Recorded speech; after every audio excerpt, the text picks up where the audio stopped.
اس میں اس وقت دو محاذ ایک ساتھ کھلے ہوئے ہیں۔ ایک جانب امریکہ اور ایران کے درمیان جنگ کو دوبارہ بڑھنے سے روکنے کی سفارتی کوششیں جاری ہیں اور دوسری جانب حوثیوں کی کارروائیوں نے سعودی عرب اور ریڈ سی کی سیکورٹی کو خطرے میں ڈال دیا ہے۔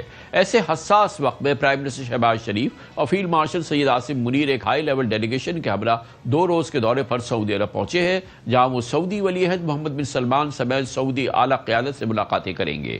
ماہرین کے مطابق ریاض میں صرف ایک ملاقات نہیں ہو رہی بلکہ مڈل ایسٹ کے بدلتے ہوئے سیکیورٹی منظرنامے میں پاکستان اور سعودی عرب اپنی اگلا اقدام یا اپنی اگلی جوائنٹ اسٹریٹجی طے کریں گے۔ دلچسپ بات یہ ہے کہ پچھلے سال پاکستان سعودی اسٹریٹجک میوچل ڈیفنس ایگریمنٹ پر دستخط کے بعد پرائم منسٹر شہباز شریف اور فیلڈ مارشل عاصم منیر کا یہ سعودی عرب کا دوسرا مشترکہ دورہ ہے، جو اس بات کا اشارہ ہے کہ دونوں ممالک کے درمیان سیاسی اور دفاعی رابطے غیر معمولی حد تک اس وقت آگے بڑھ رہے ہیں۔ پاکستان نہ صرف مڈل ایسٹ میں ٹینشن کم کرنے کی سفارتی کوششوں میں بڑا کلیدی کردار ادا کر رہا ہے بلکہ سعودی عرب کا سب سے اہم ڈیفنس پارٹنر بھی ہے۔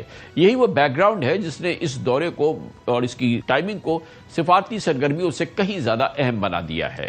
Discussion will focus on consolidating the Pakistan-Saudi Arabia bilateral relationship as well as exchange of views on areas of regional and international developments of mutual interest. Although taking place against the backdrop of heightened tensions in the Gulf, the visit will carry immense significance beyond the immediate crisis and short-term considerations.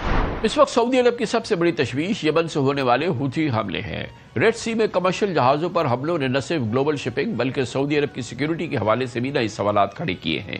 یہی وجہ ہے کہ چند روز قبل prime minister Shahbaz شریف نے سعودی ولی عہد محمد بن سلمان سے رابطہ کر کے حوثی حملوں کی سخت مذمت کی اور پاکستان کی مکمل حمایت کا یقین دلایا۔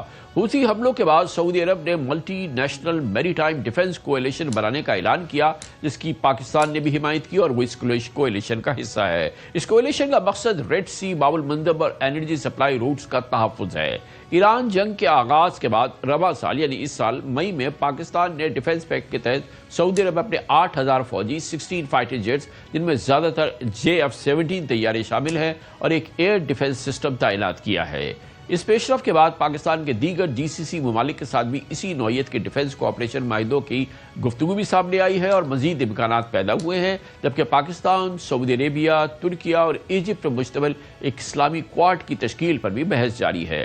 دوسری جانب امریکہ ایران جنگ میں پاکستان کے امپارشل سٹانس اور میڈیشن کے کردار کے باعث ایران کے ساتھ اس کے تعلقات اور سفارتی انفلوئنس میں بھی اضافہ ہو رہا ہے۔